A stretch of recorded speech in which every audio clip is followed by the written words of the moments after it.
मुंबई अहमदाबाद महामार्गावर धानिवरीमध्ये वराडाचा ट्रक आणि कंटेनरमध्ये धडक, भीषण अपघातामध्ये 13 जणांचा मृत्यू, मृतांचा आकडा वाढण्याची भीती, मुख्यमंत्र्यांकडून घटनेची दखल, मृतांच्या वारसांना 5 लाख रुपये मदत।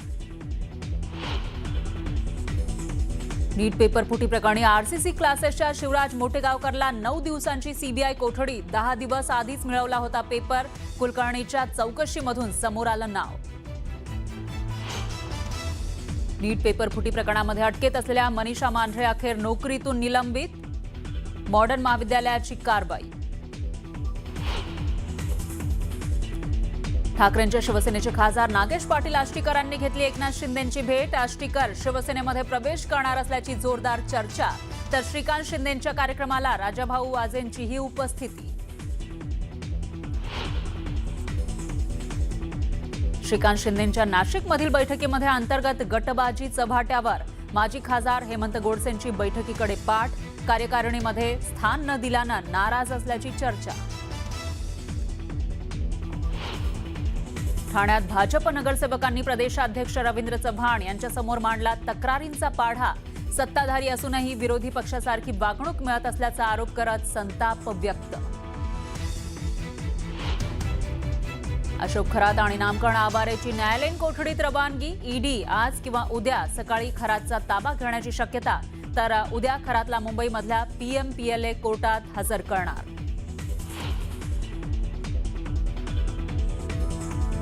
महाराष्ट्र सोडावा का असा विचार करत होतो। मी महाराष्ट्र सोडावा का असा विचार करत होतो, नागपूरमधील जलक्रांती परिषद कार्यक्रमात नाना पाटेकरांचं विधान। विदर्भ आणि मराठवाड्यामध्ये आठवडाभर उष्णतेची लाट राहणार, अनेक जिल्ह्यातील तापमान वाढणार, हवामान खात्याचा अंदाज। भारताच्या बुलेट ट्रेनचा पहिला लूक न्यूज 18 मराठीवर, मुंबई अहमदाबाद हायस्पीड रेल प्रकल्पासाठी प्रस्तावित डिझाईन, बुलेट ट्रेनमध्ये एकूण 8 डबे असणार।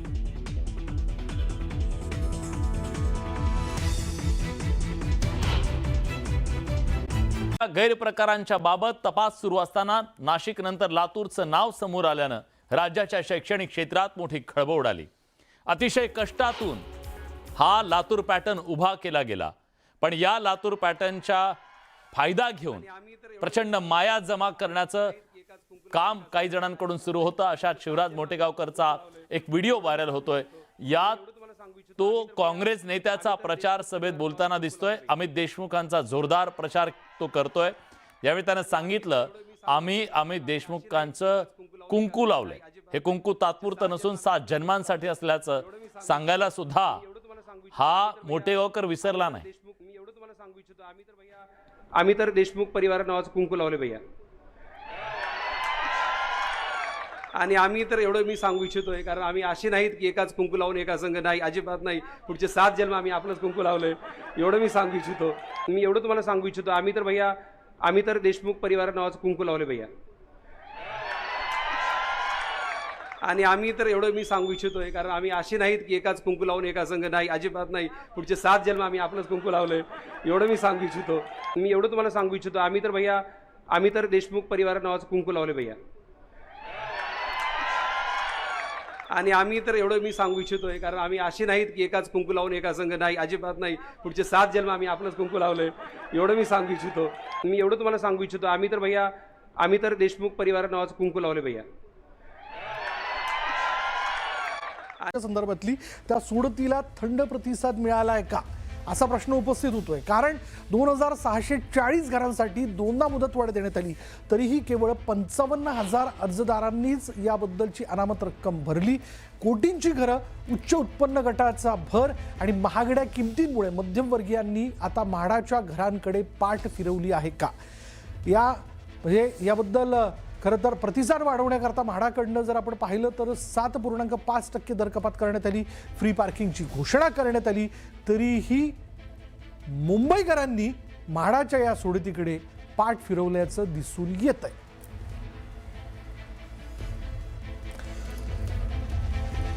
त्यामुळे म्हाडाच्या या घरांकडे सर्वसामान्यांना परवडणारी घरं निर्माण करणारी संस्था, ती उभी करणारी संस्था म्हणून ओळखलं जातं। पण यंदाची जी लॉटरी आहे त्याच्यामध्ये घरांच्या दरांनी घातलेली कोट्यवधीची उड्डाणं म्हणजे कोट्यवधीचे आकडे, त्याचबरोबर उच्च उत्पन्न गटातील घरांची संख्या ही अधिक दिसून येते.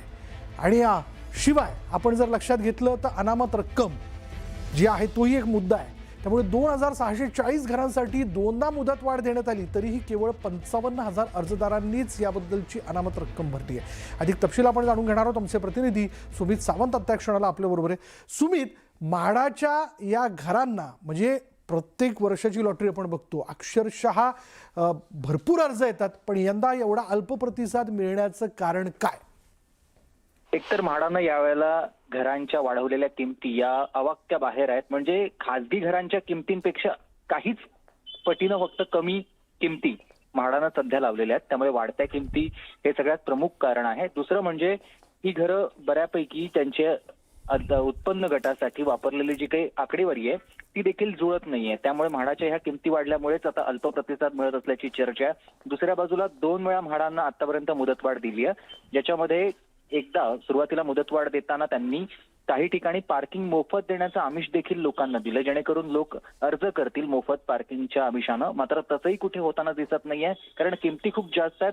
आणि म्हणूनच दोनदा मुदतवाढ देऊनही केवळ 55,000 अर्जदारांनीच अनामत रकमेसह अर्ज केलेला आहे. त्यामुळे आता म्हाडाची ही नामुष्कीच म्हाडावर उडावलेली आहे. त्यामुळे आता म्हाडाला पुन्हा एकदा या किमतींच्या बाबतीत फेरविचार करणं फार क्रमप्राप्त आहे. कारण म्हाडा ही सर्वसामान्यांना घर देणारी एक आस्थापना आहे, संस्था आहे, आणि त्यांना सर्वसामान्यांना परवडतील इतक्याच किमतीमध्ये घर देण्यासाठी काय उपाययोजना करता येतील याकडे लक्ष द्यायला हवंय. धन्यवाद सुमित या सगळ्या माहितीबद्दल. त्यामुळे परवडणारे दर नाहीत, त्यामुळे मुंबईकरांनी म्हाडाच्या या लॉटरीकडे पाठ फिरवल्याचं आपण बघतोय.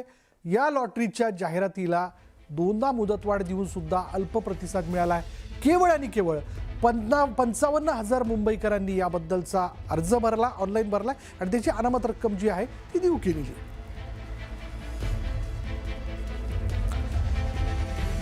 आणखीन एक महत्त्वाची बातमी, केंद्रीय शिक्षण मंत्री धर्मेंद्र प्रधानांविरोधात विशेषाधिकार हननाची नोटीस जी ती बजावण्यात आली आहे. काँग्रेस नेते जयराम रमेश यांच्याकडनं विशेषाधिकार हननाची नोटीस जी ती बजावण्यात आली. संसदेमधील प्रतिष्ठा, सभागृहाचा मान कमी केल्याचा नोटीसीत आरोप आहे. धर्मेंद्र प्रधान यांनी केलेल्या वक्तव्यांच्या पार्श्वभूमीवर ही नोटीस बजावण्यात आली आहे. राज्यसभेचे सभापती CP राधाकृष्णन यांच्याकडे नोटीस सादर करण्यात आली.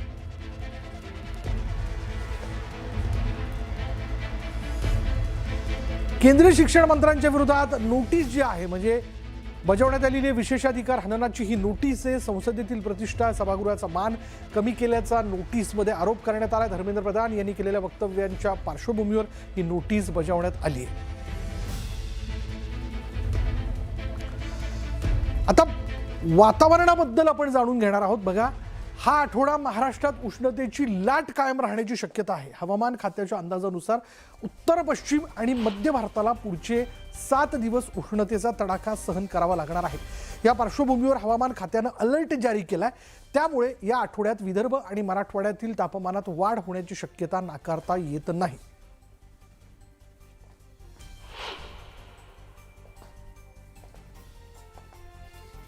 हीट वेव का क्षेत्र के बारे में बात करें आज पर्टिकुलरली, तो जो उत्तर पश्चिम भारत के क्षेत्र हैं, इसके साथ साथ में जो मध्य भारत के आसपास के एरियाज़ हैं, उन सभी क्षेत्रों में हीट वेव कंडीशन जो है उसका एक्सपेक्टेशन है.